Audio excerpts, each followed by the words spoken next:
In 1991, doctors intentionally stopped Pam Reynolds' heart. They stopped the blood flowing through her brain, and they cooled her body to a temperature so low that the electrical activity they were monitoring from her brain eventually went silent. She survived, but when Pam woke up, she said she remembered what happened while she was gone. Hey guys, I'm Levi Crow, and if you enjoy true stories like this, please follow, like, and share. It really does help support what I'm doing here.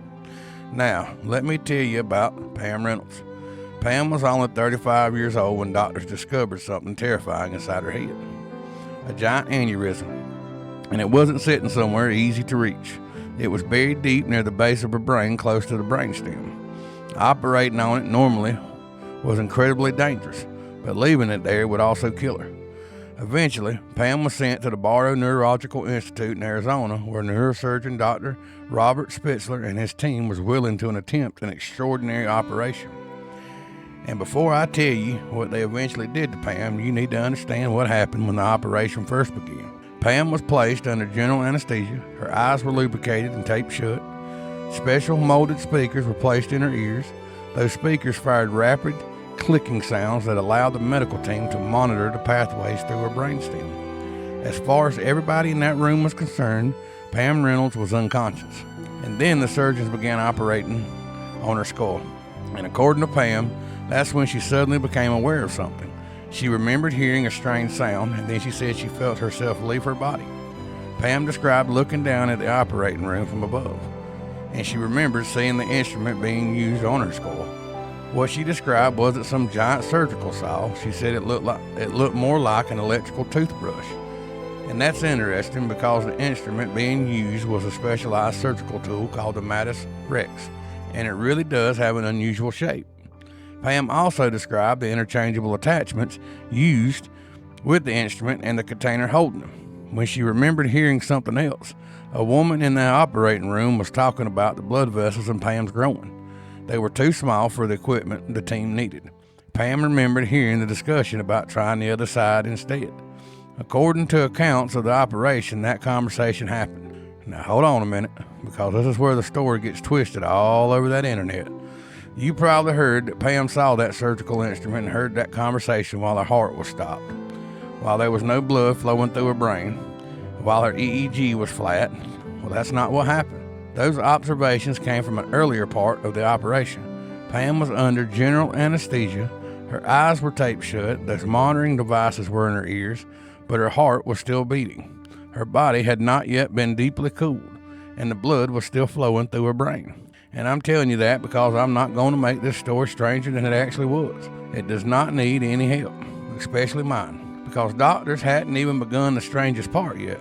To reach the aneurysm safely, the surgical team needed something almost unimaginable. They needed the blood pressure inside that aneurysm gone, so they connected Pam to a heart-lung bypass machine, her blood being circulated outside her body through the machine. And then they started cooling her. Her temperature fell, kept falling, and as Pam became profoundly cold, the electrical signals being monitored from her brain began disappearing. Her EEG eventually became isoelectric. The measurable auditory response from her brainstem disappeared. And then came the part this entire operation had been building towards. The doctor stopped Pam Reynolds' circulation. Her heart was brought to a standstill, blood no longer flowing through her brain. The aneurysm collapsed. And for a short window of time, surgeons had the opportunity they needed to repair it. This wasn't brain death. That's important. Pam's body had been deliberately cooled to protect her organs and brain during this temporary period without circulation. The doctors planned to bring her back, but just think about what was happening in that room. Pam was profoundly cold, her heart wasn't pumping, blood wasn't flowing through her brain, and the electrical signals the doctors were monitoring had disappeared. And according to Pam, that's when the experience changed. She described darkness and then a light. Pam said she felt herself moving towards it, and inside that light, she said there were people waiting for her. People she recognized, family members who had already died. She described feeling safe, peaceful. She didn't want to leave, but eventually Pam said one of her deceased relatives told her she had to go back to the body lying on that operating table. Meanwhile, in that operating room, the surgeons had repaired the aneurysm. The bypass machine began circulating blood through Pam's body again. They started warming her. Her heart was restarted. Her circulation returned, and eventually so did Pam. She survived the surgery, but she came back telling this extraordinary tale that somewhere we hit the question that nobody has been able to settle, because there are possible explanations for some of what Pam remembered. Awareness during general anesthesia is rare, but it happens, and those devices in her ears don't necessarily mean she couldn't have heard anything. Sound can travel through bone. The surgical instruments was operating directly against her skull. It's possible she heard fragments of conversations. It's possible her brain took sounds, sensations, and fragmented memories and constructed them into something much more complete afterwards. And there's another important correction. When I tell you Pam's EEG became flat, that does not mean every cell in her brain suddenly died. A scalp EEG measures certain electrical activity. It does not measure everything happening everywhere inside the brain. Pam was also profoundly hypothermic. She was an intentionally created and reversible medical state. So did Pam Reynolds die, float over the operating room, watch surgeons operate on her while she was brain dead, and then return to life? No. At least that's not what the medical evidence proves. That's the version that makes a hell of a headline, but it's not the story I'm interested in what actually happened, because even after you strip away the exaggerations, you're still left with Pam Reynolds, a woman under general anesthesia with her eyes taped shut, who later described details from an operating room she shouldn't have been casually watching. And later, in that same operation, doctors cooled her body, stopped her heart, stopped circulation through her brain, and watched the electrical signals they were monitoring disappear.